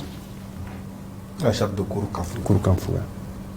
Donc les droits de l'homme étaient connus par les Africains. On était bien organisés, une société bien organisée, chacun avec ses droits, même les droits des femmes. C'est en Afrique que les droits des femmes existaient. Ailleurs, ça n'existait pas. Et c'est eux là qui peuvent nous parler des droits des femmes ou des droits de l'homme. Ils ne connaissent aucun droit. Qui parle des droits de l'homme? Qui a bombardé les enfants en Libye tués? Qui bombarde les enfants un peu partout, largue les bombes sans distinction, tuer des enfants et trucs? C'est ça les droits de l'homme? C'est pas ce que nous on fait. Nous on lutte pour la vie de nos populations. On les protège. Nos soldats meurent pour les protéger. Et on fait tout pour ouvrir nos écoles, pour les éduquer. On fait tout pour subventionner nos paysans, faire l'agriculture pour qu'ils mangent à leur faim. On fait tout pour creuser des forêts pour que les gens aient l'eau potable. Qui lutte contre les droits de l'homme? C'est eux. Ils n'ont aucun respect des droits de l'homme. Et les VDP accusés de graves violations, où sont les investigations promises? Ceux qui disent que les VDP sont accusés de graves violations, ils ont présenté quelles preuves? Nous-mêmes, qui avons pris des VDP dans certains actes, ils sont en prison. Ces VDP-là sont en prison. Et ils savent où ils sont. Et nous avons dit, quiconque... Ça, c'est pas quelqu'un... Écoutez, nous sommes majeurs. Hein. Nous sommes majeurs. Il ne faut pas que quelqu'un va nous voir comme des sous-hommes. Nous savons ce que nous faisons. Et c'est cette mentalité aussi qui est dangereuse. Parce que souvent, certains dirigeants en Occident et trucs là, voient les Africains comme des sous-hommes. Et donc, ils viennent ici comme si ils doivent nous apprendre des choses. Je vous ai dit que le droit à la vie, c'est nous, on enseigne ça au reste du monde. Personne ne nous enseigne ça. Donc, c'est vrai qu'il y a eu quelques petits problèmes avec certains VDP. Il y en a qui ont fait des bavures et autres. Ils sont en prison. C'est sans état d'âme avec ça. Maintenant, tout ce qu'ils disent là, ils ont eu quelle preuve? Rien. C'est nous, quand les gens nous accusent, on fait les investigations. Et très souvent, on part trouver que c'est ce qu'on appelle la perfidie. Les terroristes, ils viennent, ils font des massacres dans des endroits, avec souvent nos tenues. Même souvent, on dit que c'est l'armée. Et puis ils partent. Ils sont venus dans les tenues de l'armée. Oui, mais c'est pas nous. Ils mettent nos drapeaux, tous nos insignes, et puis ils viennent faire. Et les terroristes publient des vidéos de ça. Mais pourquoi ils ne nous voient pas? Les terroristes publient sur les réseaux sociaux des vidéos où ils sont dans nos tenues, dans nos accoutrements et tout. Ils partent faire des actions. Et puis après, ils filment donner à ces gens, ces individus-là pour dire que ce sont des forces armées. Ils sont bien au courant parce que c'est eux-mêmes qui partent là-bas. Comment ils ont fait pour avoir le canal avec les terroristes, pour avoir des images? Comment ils font? Et il y a des gens même qui ont le culot de nous dire qu'ils ont filmé. Je me rappelle une fois, une ONG qui, par image satellite, ils ont vu des Maliens en train de commettre les forces maliennes en train de commettre des exactions. Ils n'ont même pas honte. Et ils n'ont pas l'intelligence de savoir que ce qu'ils disent n'est pas bien. Pourquoi je dis n'ont pas l'intelligence? C'est parce qu'ils voient le noir toujours comme un sous-homme. Sinon, si vous avez la capacité d'avoir des satellites pour voir des forces en train de commettre des exactions, mais vous n'avez pas de capacité d'avoir des satellites pour voir les terroristes. Vous nous insultez alors. Ici, tout notre combat, c'est pour la survie de nos populations et leur sécurité. Et on vit bien. On vit bien, on est en bonne harmonie. Sinon, bon, on ne pourrait pas aller où on veut. Et voilà, on ne pourrait pas agir. Et vous pouvez vous balader au Burkina. Hein. Vous pouvez aller partout où vous voulez. Vous allez voir ce qui change au Burkina, qu'est-ce que les populations apprécient de notre révolution et tout. Et ça vous fera beaucoup de bien. À l'issue d'une réunion tripartite tenue récemment à Cotonou entre les chefs d'état-major des armées de Côte d'Ivoire, de France et du Bénin, un des officiers, en l'occurrence le chef d'état-major de France, a déclaré que depuis votre prise de pouvoir, la situation sécuritaire s'est fortement dégradée, on dirait même catastrophique. Que répondez-vous à cet officier, Monsieur le Président? Il est français, non? Qu'il s'occupe de ses oignons. Nous sommes burkinabés, ça ne le regarde pas. Il faut qu'il comprenne ça. Tout ce que moi j'ai dit, quand quelqu'un parle de nos pays, c'est une insulte pour nous. Ça veut dire qu'il nous voit en sous-homme. En quoi ça les regarde? La situation s'est détériorée, c'est entre nous Burkinabés. Ça le regarde? En rien. Qu'il s'occupe de ses oignons. Et il reste chez lui. Il a quoi à mettre sa bouche dans les affaires du Burkina? Ou bien il a la puissance de colonisation toujours. Qu'il le dise haut et fort, que c'est lui le maître colon et que nous sommes des esclaves. Voilà pourquoi il met sa bouche dedans. Sinon, pourquoi il parle du Burkina? En quoi ça le regarde? Ils étaient ici. Moi, je les ai cherchés, ils ont quitté ici en 2023. Ils étaient là. Quand ils quittaient ici, là, Bobo Ouaga était coupé. On ne pouvait plus s'élever à Ouagadougou, les deux capitales, aller là-bas. Les terroristes étaient là. Koumbia, Korokwa, tout était attaqué. Koudougou, les gens sont rentrés jusqu'à côté de Koudougou, 100 km. Tout était encerclé. La RN16 qui relie des zones de Togo, qui pouvait prendre la route? Mais ils étaient là, non? Avec tous les hélicoptères, les chars et tout ce qu'il faut, la technologie, les drones, les satellites. C'est des incapables alors. Aujourd'hui, nous on circule tranquillement, librement. Et la dernière fois, il y a des ambassadeurs de l'Union européenne et certains pays européens qui ont dit est-ce qu'ils peuvent tourner? J'étais surpris de les voir à la télé. Ils partent un peu partout, ils à Douri, ils se baladent dans le pays. Moi je pars où je veux. Pas par les airs, mais par la route. À travers mon pays. On ne peut pas se lever ici à Louris, à Gawa, aller faire ce qu'on veut, revenir, aller à Tinkodo. C'est impossible. Ce sont des Burkinabés qui sont battus pour reconquérir nos terres. Et si ça c'est pire, c'est bien sûr pire pour lui. C'est pas bon pour lui. Notre avancée là, c'est dangereux pour la France. C'est dangereux, c'est pas bon qu'on reconquiert nos terres. Donc, comprenez qu'il a raison. Quand il parle, c'est pas pour notre bien à nous, c'est pas pour notre peuple, c'est pour eux leur bien. Et ils nous veulent dans l'insécurité. Et qu'ils viennent. Mais ils ont été incapables de ramener la sécurité. Et on va le dire même demain haut et fort. Nos forces se battent, on n'a pas besoin d'eux. Qu'ils s'occupent de leurs problèmes, et bon, nous aussi, voilà. La Russie a-t-elle été efficace pour vous aider à lutter contre le terrorisme? Alors, il faut que les gens comprennent quelque chose. C'est vrai que le président russe même a souhaité tout ce qu'on veut comme aide en matière de lutte contre le terrorisme, qu'il veut que, si on veut que l'envoi de tout, pourquoi? Pour nous aider à combattre tout. Mais moi je dis quelque chose, nous sommes des Burkinabés. Personne ne viendra se battre pour nous. Ça c'est intrinsèque à nous Burkinabés. Donc tout ce qu'on fait avec la Russie, si on a besoin d'équipement, la Russie en tout cas a ouvert la porte. Tout ce qu'on veut payer, ils sont prêts à nous vendre. Donc déjà ça c'est une avancée majeure. Vous savez qu'il y a beaucoup de pays là, à qui on a voulu payer avec notre argent, ils ont refusé, non? Oui, beaucoup de pays européens et tout, ils ont refusé totalement de nous vendre les équipements. Mais la Russie nous vend ce qu'on veut. Deuxième chose, avec la Russie, nous partageons beaucoup d'expériences de combat. Ils sont en guerre, une guerre, je dirais, moderne. Nous aussi, on apprend de leur guerre. Nous sommes en guerre et aussi ils apprennent de notre guerre. Vous comprenez? Donc il y a un partage d'expérience. C'est vraiment un domaine assez restreint. À part ça, personne ne nous aide sur le terrain. Ce sont les soldats burkinabés qui se battent, qui reconquièrent nos terres et qui continuent de progresser. Personne ne sait comment ça avance. Même la formation, on se forme entre nous. Personne ne forme l'armée burkinabé. Voilà. Parce que nous avons un concept, j'aime le dire aux gens, je le dis tout de suite. Vous, les Européens et autres, vos armées là, est-ce que c'est Dieu qui est venu vous montrer comment on fait la guerre? Est-ce que vous êtes plus intelligents que nous? Non, on a le même cerveau.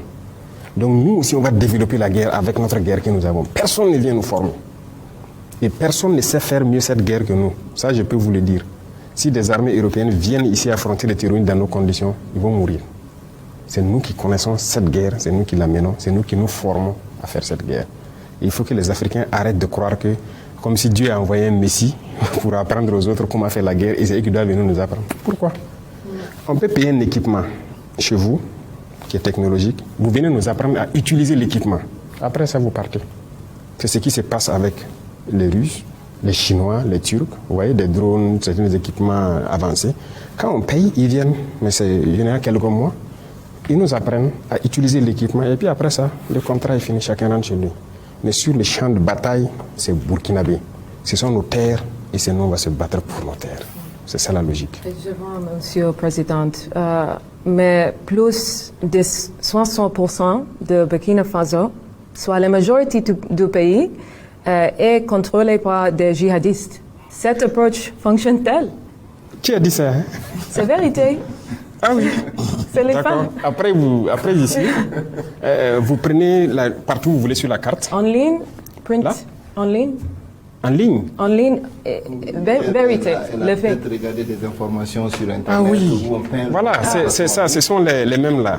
Les mêmes médias, les mêmes gouvernements là. Ils peignent le Burkina et en rouge. Ça, c'est faux. Mais moi, je suis le chef de l'État. Ou bien, tout de suite, on vient de discuter les tentatives d'assassinat et tout. Citer une ville. Il y a juste quelques villes que je n'ai pas encore visitées. Moi, je pars partout. Et tout le monde part partout. Donc, au nord, il y avait une bande qui était sous contrôle. Je viens de dire, les forces sont jusqu'à Pétékoli aujourd'hui. À l'est, à la frontière vers le Bénin, nos forces ont pris Nadiagou il y a 1 ou 2 semaines. À l'instant, là, ils sont à Pognou, à côté de chez vous. C'est où on ne peut pas partir. C'est du mensonge, ils mentent. Tout est archi faux. Si c'était tel que vous le dites, on fait le tour du Faso ici, non? On roule, non? À vélo, non? On organise nos événements, non? Il y en a même qui disaient la dernière fois que Djibo a disparu, Djibo est tombé. Pendant le même temps, il y avait compétition de football à Djibo qui a été clôturée il y a quelques jours. Ils mentent. L'art de mentir, c'est dans les médias occidentaux. Beaucoup de ces médias mainstream, comme j'aime dire, ils ne font que mentir pour vous vendre de fausses informations et croire que tout va mal. Au contraire, beaucoup de choses vont bien ici. Notre économie se porte très bien, on se porte mieux dans notre combat et on avance. Donc, ce que vous lisez sur Internet, attention. La Russie vous aide-t-elle à gérer votre image en ligne? Pourquoi? Moi, je n'ai pas besoin de ça. Les Africains le font déjà. Beaucoup de vos populations en Europe le font déjà. En Amérique, un peu partout. Vous pensez que tous ces gens-là, c'est nous, on peut les aider, les payer ou quelque chose? Non. Je pense que les gens ont vu notre combat. Ils ont compris notre combat. Et vous voyez, c'est cette habitude que les gens ont là. On paye les gens pour gérer quoi? Pourquoi? Aider à organiser son image en ligne, quoi. Non, non, non. On a dépassé ça. Des médias nous ont approchés pour faire ça. Je vous ai dit ça. On a dit on ne paye pas. On ne fait pas. Allez-y gâter notre image. Ils le font, non? Jeune Afrique, RFI, quoi.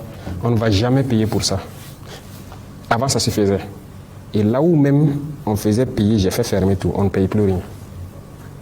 Parce que vous avez une société d'État, ils les font prendre des actions dans leurs médias. Action dans un média, ce n'est pas un retour. Vous investissez. J'ai fait arrêter tout. C'est lui qui vient à salir notre image. Nous, nos populations savent ce qu'on fait. Les Africains savent ce qu'on fait. Les populations qui veulent d'un monde juste à travers partout dans le monde savent ce qu'on fait. Donc, à l'initiative, les gens parlent de ce qu'on fait de bien. Parce que ce qu'on fait aussi est juste. Notre combat est juste. Donc, on ne paye pas quelqu'un pour laver les images ou quoi. Non, épargner les Russes de ces choses-là. Hein? Toutes choses, c'est les Russes. Vous croyez que l'Africain n'est pas capable de faire quelque chose? C'est la Russie qui doit chaque fois tenir la main des gens. Pardonnez, laissez-les tranquilles. Les Russes sont dans leur combat là-bas. On a de très bonnes coopérations, mais ne croyez pas qu'ils sont dans un esprit d'esclavagiste, comme ce que les gens pensent. Non, les Russes ne sont pas comme ça. Ils ne s'ingèrent pas dans les affaires des gens. Et c'est ce que j'apprécie chez eux. Justement, concernant ces nouveaux partenariats stratégiques, notamment avec la Russie, on peut dire qu'il ne fait pas beau temps pour les alliés de la Russie, notamment au Venezuela, en Iran. Alors, sur cette base, est-ce que vous voyez l'hiver noir venir jusqu'à Ouagadougou? Est-ce qu'il vous traverse l'esprit que vous soyez enlevé un jour comme quelqu'un et jugé ailleurs? Est-ce que l'hiver noir peut s'étendre jusqu'au Burkina? Vous savez, les Africains ont un problème. Et le problème majeur, c'est de vouloir croire que quelqu'un fera votre combat à votre place. Je viens de l'expliquer en long et en large.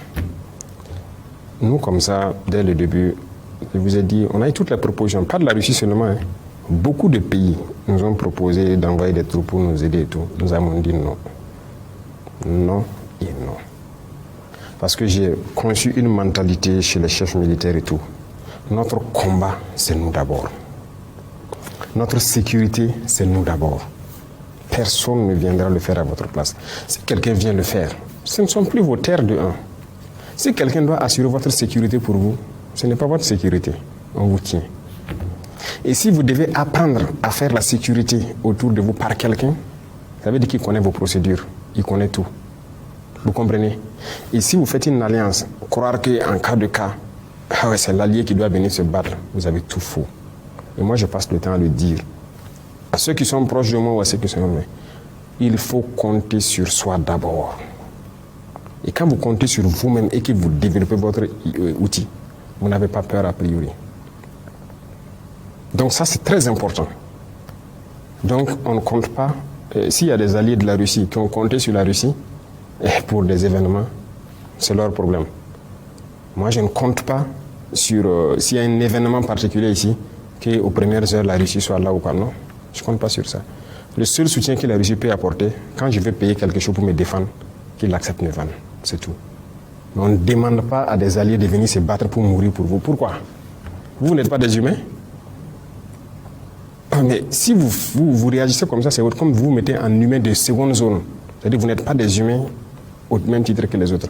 Mais c'est l'erreur que beaucoup de gens commettent. En voulant, voilà. Même comme des chefs d'État, leur sécurité est assurée par d'autres nationalités.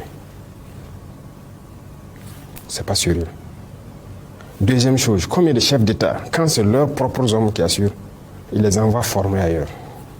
Ça veut dire que nous, on est dépourvus d'intelligence pour développer quelque chose. Si tu envoies ta sécurité aller former ailleurs, ça veut dire que ces gens maîtrisent ta procédure. Ils maîtrisent tout autour de vous. Donc vous n'avez rien fait en fait. Vous êtes assis, croyant que vous êtes habillé, mais vous êtes nu.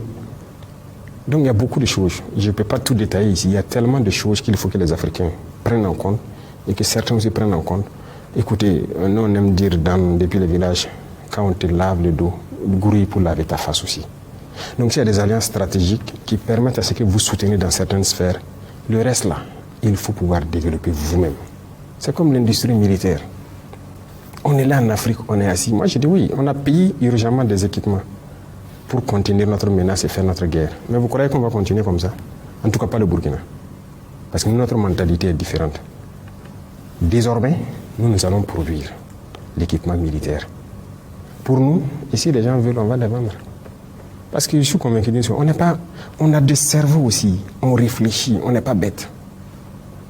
Mais si vous comportez d'une manière, c'est vous-même qui montrez aux autres que vous êtes bête. Vous ne produisez rien et vous n'avez même pas l'intention de produire quelque chose.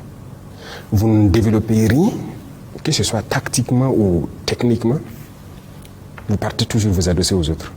Mais vous n'êtes pas des humains. Il ne faut pas compter sur les autres. Comptez sur vous-même d'abord. Et ça, c'est à l'échelle individuelle au Burkina. Chaque Burkinabé doit compter sur lui-même d'abord. Et la révolution, c'est cette mentalité. Vous voyez, avant tout le monde s'assoit, c'est l'État, c'est l'État. Nous sommes en train de changer la chose. Vous devez compter sur vous d'abord avant de faire appel à l'État. Et donc, jusqu'à l'échelle État, c'est comme ça. Donc, voilà ce que je peux dire. Donc, il n'y a pas de crainte. Nous, on a un système qu'on a développé, qu'on perfectionne au fur et à mesure. Mais personne ne vient nous montrer quelque chose, nous enseigner quelque chose. Tant que Dieu nous a donné un cerveau, nous on exploite notre cerveau pour réfléchir. Excellence, la visite de Nick Cheka du département d'État américain à Ouagadougou signifie un rapprochement avec l'Occident. Oh oui, j'ai suivi, ils ont demandé à venir échanger avec nous. Je pense que le ministre des Affaires étrangères qui a échangé avec eux, et puis un peu aussi dans les pays de la... En fait, il faut que les gens comprennent quelque chose. On n'est opposé à personne. On n'est pas contre quelqu'un, mais on est contre celui qui ne nous respecte pas et qui ne veut pas accepter notre souveraineté, notre indépendance. Si, même aujourd'hui la France n'est pas notre ennemi. C'est comme j'ai dit, les dirigeants français ont une politique. Sinon, le peuple français, combien de Français nous soutiennent? Combien de Français, même dans les médias dont elle parle qu'on paye pour la Vénézuela, non, combien d'influenceurs ou c'est quoi, français, font des vidéos, voilà ceux qui sont sur les réseaux sociaux qui font les vidéos là, pour nous soutenir. Ils sont nombreux. Ils sont très nombreux, je les salue au passage. On ne les connaît même pas. Ils voient notre combat. Quiconque veut coopérer avec nous, il n'y a pas de problème. Mais quand vous venez, si vous venez et que vous voulez nous montrer que vous êtes supérieur à nous, c'est terminé. Vous repartez. Mais si vous avez compris et que vous devez venir traiter d'égal à égal, d'homme à homme, il n'y a pas de problème. On peut parler affaires. Tout le monde fait des affaires dans le monde. Mais imaginez, vous venez. Ok, je veux votre or. On va vous donner 10%. Non, prendre le reste. Au Burkina, ça ne marche plus.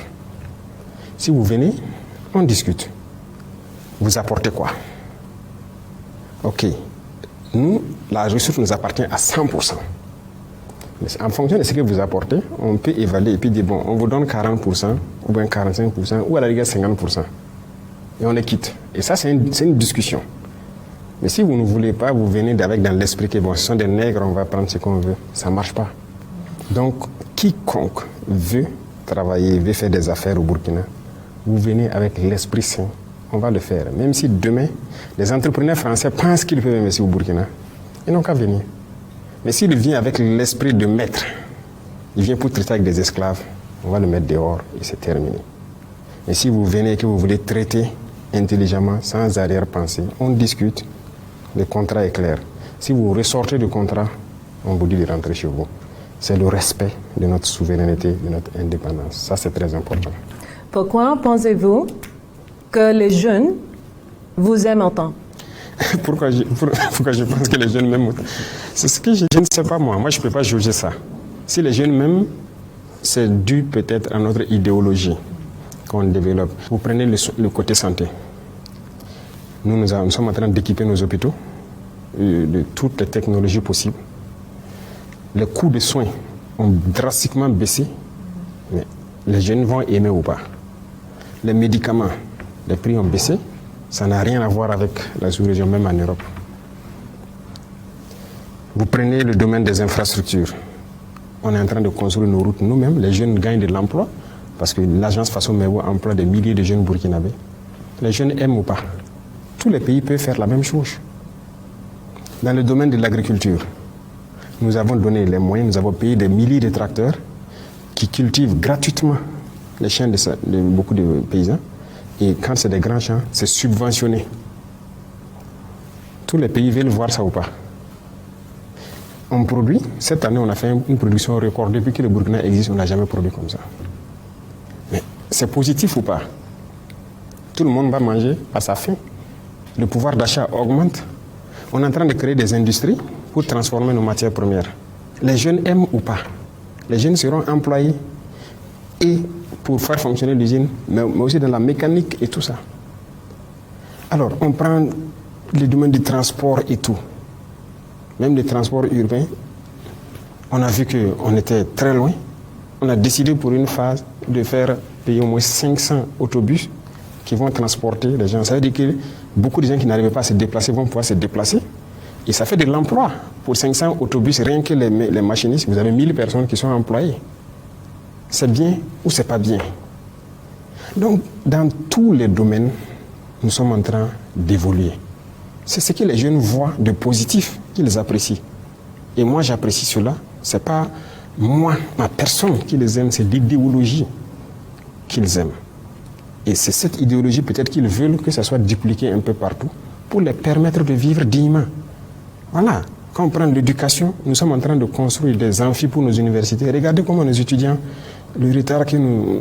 C'est terrible. Si vous voyez comment les étudiants étaient, on a créé des centres universitaires partout, mais aucun amphi. Ils se baladent comme ça dans les villes. Mais aujourd'hui, nous sommes en train de construire des amphithéâtres un peu partout pour les donner un peu de dignité. Bientôt, ce sont les cités universitaires parce qu'ils ne savent même pas où se loger. Il y en a qui dorment à terre dans les universités. Il faut qu'on les aide à se loger. Les restaurants universitaires, il faut qu'on les aide à pouvoir manger. C'est bien ou c'est pas bien? Pour les écoles, les enfants et tout. Les enfants, souvent, ils n'ont même pas d'école.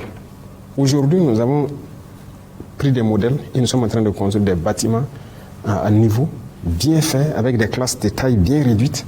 Sinon, vous partez dans des salles, 100 et quelques, 200 et quelques. Est-ce qu'ils peuvent enseigner? Ils peuvent vraiment travailler. L'enseignant même souffre dedans. On est en train de tout réadapter pour ramener les effectifs, faire des classes aux normes et tout, donner tous les outils nécessaires. C'est bien ou c'est pas bien? Voilà ce que nous faisons. C'est le bien-être de notre population. Et partout au Burkina, les centres de santé, nous avons mis un projet en place. On a déjà construit près d'une 40aine. Et chaque année, ça va continuer. Et dans ces centres de santé, il y aura des médecins qui seront affectés. Pour que, il ne faut pas que quelqu'un ait une appendicite ou il a une fracture ou quelque chose, on ne peut pas l'opérer là-bas. Il faut l'envoyer en ville pour opérer. Moi, je me balade dans mon pays, je vois. J'ai été dans des villages, dans des chefs-lieux de province, à des centaines de kilomètres de Ouagadougou, où quand une femme est enceinte, ça fait 9 mois. Chaque fois qu'elle doit faire un examen échographie, on doit l'amener à Ouagadougou. Moi, je suis contre ça. Donc, je mets en place des échographes là-bas. On améliore le plateau. C'est bien ou c'est pas bien? On a recruté les médecins. C'est la première fois, mais d'ailleurs, c'est en Afrique, ça fait 1000 fois 5. On a fait un programme de 1000 fois 5 des spécialistes pour les affecter partout, pour que les soins soient rapprochés des populations. C'est bien ou c'est pas bien? Est-ce que vos médias en parlent de ça? Tout ce que je cite, il y en a tellement. Mais non, ils ne parlent pas de ça. Ils prennent notre carte en rouge. Notre pays est disparu. Rien ne va ici. Tout. Vous comprenez maintenant pourquoi j'ai dit que, en fait, il y a la liberté ici, il y a tout ici. Mais ils ne veulent pas ça. Comme ça, on s'épanouit. Ce n'est pas bien, ils ne veulent pas ça. Donc, il faut salir notre image. Sinon, vous pouvez vous balader. Tout ce que j'ai dit, c'est vérifiable. Voilà. Et ça, c'est ce que la jeunesse veut voir. Et c'est ce qu'on est en train de faire. Camarade président, certainement que si vous êtes adulé par les jeunes, ce que vous incarnez pour une grande partie de cette jeunesse africaine, un espoir de dignité, de réveil. Alors, mais l'espoir peut aussi engendrer une impatience immense. Alors, quel message de vérité adressez-vous à ces jeunes qui vous regardent depuis Bobo, Zignaré, Kaya, Lomé, Bamako, Dakar ou Abidjan, et qui attendent que l'Afrique de votre génération soit enfin celle des résultats, camarade président? Je ne peux pas prétendre, en fait, que mon idéologie, si je peux dire, se répande d'un coup sur l'Afrique. C'est au peuple de prendre les responsabilités partout. Et je le dis, et d'exiger de leurs dirigeants certaines choses. Il y a des dirigeants qui sont compromis. Ils nous appellent et nous disent souvent, vous êtes sur la bonne voie, mais nous, on ne peut pas faire comme vous. Parce que bon, voilà, c'est difficile. Il y en a qui ont les richesses en Europe là-bas, dans les banques et tout. S'ils s'amusent, on bloque tout, bien mal acquis. Et ils rivèrent. Moi, je dis à certains, ayez le courage de sortir, de dire à vos peuples, bon, écoutez, en tout cas, nous, on s'était mal comporté, on avait volé, j'ai tant de milliards dans les banques en Suisse là-bas ou quoi là-bas. Mais désormais, j'accepte de travailler pour vous, pardonnez-moi, et on repart sur de nouvelles bases. Il y en a aussi qui ont été compromis par les mêmes affaires que vous voyez, Epstein ou quoi là. Ils partent chaque fois en Europe, on les loge dans les hôtels, on les a filmés dans des situations compromettantes et on les tient avec ça. Vous faites ça ou bien on va sortir ça. Un scandale contre vous. Hey, ayez le courage de dire à vos populations, bon, en tout cas, moi j'ai merdé, mais pardonnez-moi, tout homme merde. Et puis bon, on repart sur de nouvelles bases. À défaut de ça, que les jeunes se réveillent et exigent. Ce que nous on fait là, ce n'est pas extraordinaire. Mais ils peuvent aussi exiger ça de leurs dirigeants. Le Burkina n'est pas le pays le plus riche. Mais c'est quoi on fait? Quand on prend des infrastructures routières, c'est quel pays en Afrique, surtout en Afrique de l'Ouest ici, qui a une bonne infrastructure routière, un réseau assez dense? On n'a pas. On a toujours besoin de construire nos routes, par exemple. Ce qui est fondamental. Quand les gens partent en Europe, là, toutes les villes, toutes les rues sont bitumées. On est content, on se balade, on fait des selfies dans les rues en Europe, aux États-Unis et tout. On ne peut pas faire ça ici. Bon, tout le monde voit que nous sommes en train d'acquérir beaucoup de machines pour le faire nous-mêmes. Et les gens savent que dans un futur proche, on va faire un grand bond. Parce que si on va rester dans les marchés, faire venir les entreprises, on ne peut pas. Donc on paye nos machines, on a confiance en notre jeunesse, on les met au travail. Mais tous les pays peuvent le faire. Pourquoi ils ne le font pas? Donc les jeunes doivent trouver le mécanisme d'approcher, premièrement de manière très pacifique, leurs dirigeants et les dire voilà ce que nous voulons comme truc.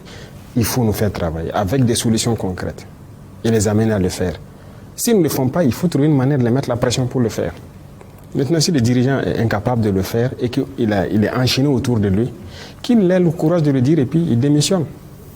Sinon, moi, je ne peux pas, comment je vais dire, par une magie, faire changer les choses. Les jeunes sont impatients, c'est vrai. Quand je prends le Burkina, chacun veut que, par exemple, quand je prends les brigades qu'on est en train de faire pour construire les routes, on a commencé par Ouaga et Bobo, ensuite Koudougou, Tenkodougou, Kaya.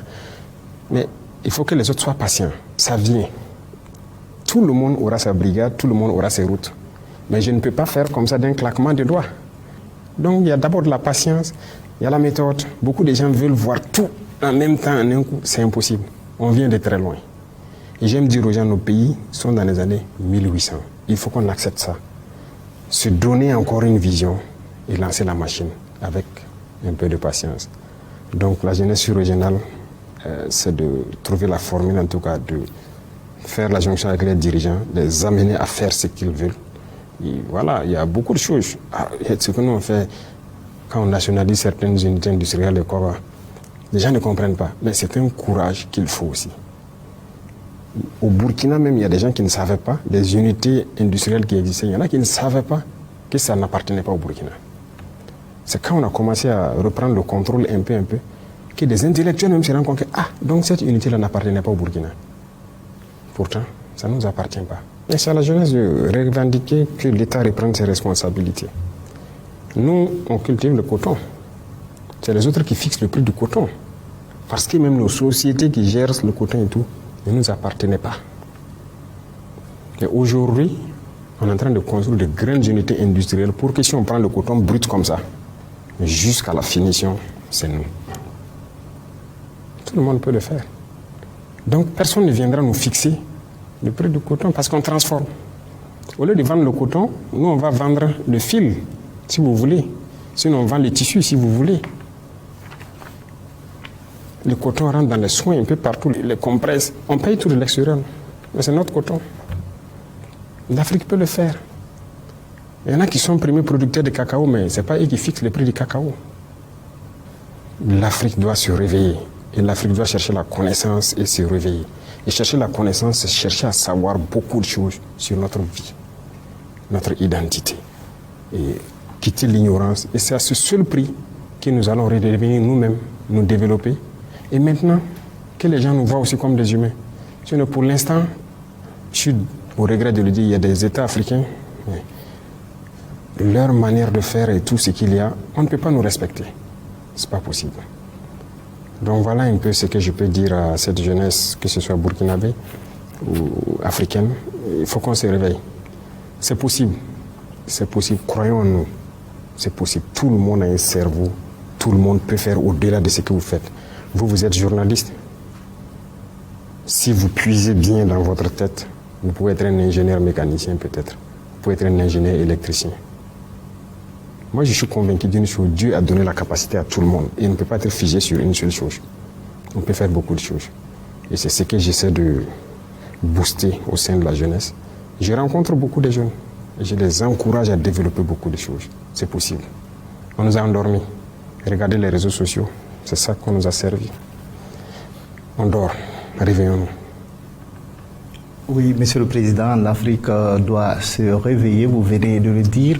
Le Burkina Faso est peut-être sur le chemin, justement, 1 an après la proclamation de la révolution progressiste populaire. Quelle adresse vous avez donc à l'endroit de cette jeunesse dont on vient de parler et du peuple burkinabé dans son entièreté? Alors, je reviens sur certains mots encore. Il faut que les Africains arrêtent de se leurrer. La démocratie telle qu'on nous l'a dit ne développe pas. C'est faux. Tous les peuples sont passés par une révolution avant d'arriver à la démocratie.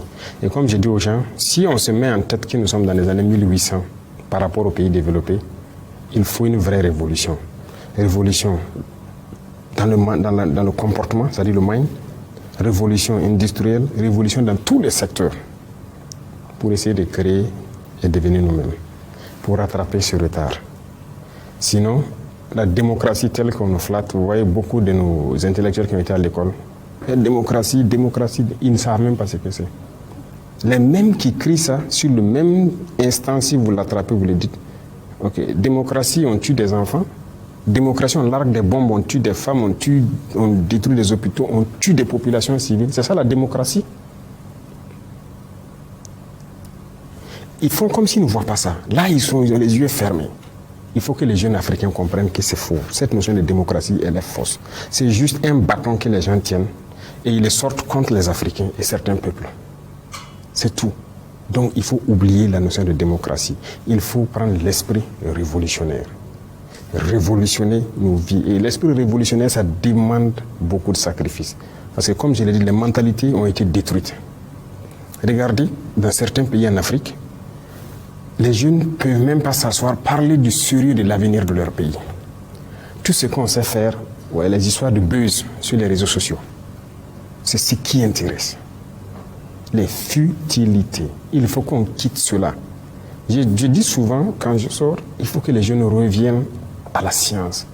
On ne peut pas continuer d'avoir une jeunesse, c'est faire de la comédie, faire des futilités sur les réseaux sociaux et danser au hasard, je ne sais pas quoi. Ça ne va nous mener nulle part.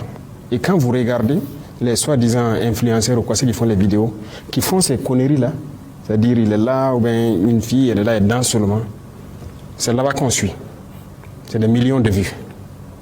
Mais un jeune qui est assis, qui est en train de montrer comment un engrenage peut être fabriqué ou quoi, la mécanique ou bien comment un truc de médecine, un outil, il n'est pas écouté. Là-bas, vous n'allez rien trouver. On ne regarde même pas ces pages-là. Ou bien un jeune qui conscientise, qui fait des vidéos pour éveiller les consciences, très peu suivi. Mais l'Afrique ne peut pas s'en sortir comme ça. Je suis désolé. Si on continue comme ça, on restera esclave pour toujours. Ce sont des vérités. D'autres vont dire même qu'un chef d'État ne doit pas dire ça, c'est cru, ces trucs. Ces mêmes intellectuels-là, demandez-les. Ils sont allés faire l'école des chefs d'État là où? Pour dire ce que le chef d'État doit faire ou ce que l'État doit faire, ce que l'État ne doit pas faire. Croyons en nous. Et il faut aussi qu'à une certaine sphère, on donne l'occasion aux jeunes de s'exprimer. Quand il dit l'occasion de s'exprimer, c'est quoi? On a une très mauvaise habitude en Afrique. Quand vous voulez donner un travail à un jeune, l'expérience. Il n'a pas l'expérience. Il n'a pas l'expérience. On n'a pas confiance aux jeunes. Mais il va avoir l'expérience où? En Europe, il y a des jeunes de 19 ans, des jeunes qui créent des choses et qu'on leur donne l'occasion de faire. Mais ici, l'expérience. La dernière fois, j'ai taquiné, je disais à un ministre, parce que dans nos procédures de marché ici, j'ai fait supprimer le marché similaire, c'est-à-dire c'est l'expérience du marché. Et si vous ne donnez pas l'occasion de faire le premier marché, comment est-ce qu'il va faire?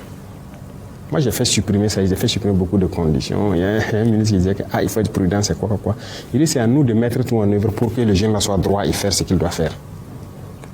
Mais si vous dites l'expérience, est-ce que vous avez l'expérience de ministre avant que je vous nomme ministre?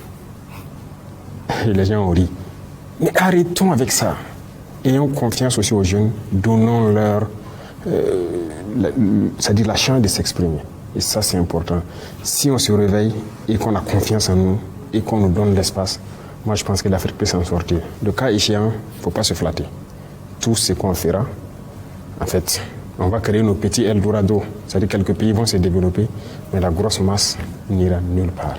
On continuera d'aller mourir dans l'océan. Et voilà. Parce que le Burkina seul, si je prends le cas du Burkina, si nous seuls, on se met à se développer, pour qu'on prêche pour tout le monde. Nous, on ne peut pas accueillir toute la masse africaine qui veut travailler. C'est impossible. Mais si on ne le fait pas ensemble, on fait comment? Donc tout le monde a intérêt à se réveiller. Et moi, je pense qu'un avenir meilleur est possible. L'Afrique a toutes les potentialités. Tout. Il n'y a aucune explication qu'il y ait du pétrole en pagaille au Niger, au Mali ou quoi, et qu'il ne se développe pas dans peu de temps, comme ces pays du Golfe qui ont des pays pétrole de quoi aussi. Il n'y a aucune explication. Il n'y a pas d'explication qu'on ait l'or ici et certains produits qu'on ne peut pas se développer, comme certains pays aussi en Europe qui ont rien que ces ressources-là. Il n'y a aucune explication. C'est la gouvernance. Et la jeunesse a son mot à dire, sans manipulation, avec respect et trucs, il doit pouvoir le faire. Le cas échéant, il faut une révolution. C'est clair et net. Merci, Monsieur le Président. Donc, nous sommes au terme de cet entretien. La première à avoir réuni ici au Palais de Koulouba des médias burkinabés, africains et occidentaux. Donc, au Palais de Koulouba, comme je le disais. Merci encore pour cette ouverture à la presse et pour toutes les réponses apportées aux préoccupations de mes confrères. Chers confrères, merci à vous également pour l'intérêt. Voilà, chers téléspectateurs, merci à vous d'avoir suivi de bout en bout cet entretien avec le chef de l'État, le capitaine Ibrahim Traoré. Restez en compagnie des programmes de la télévision du Burkina.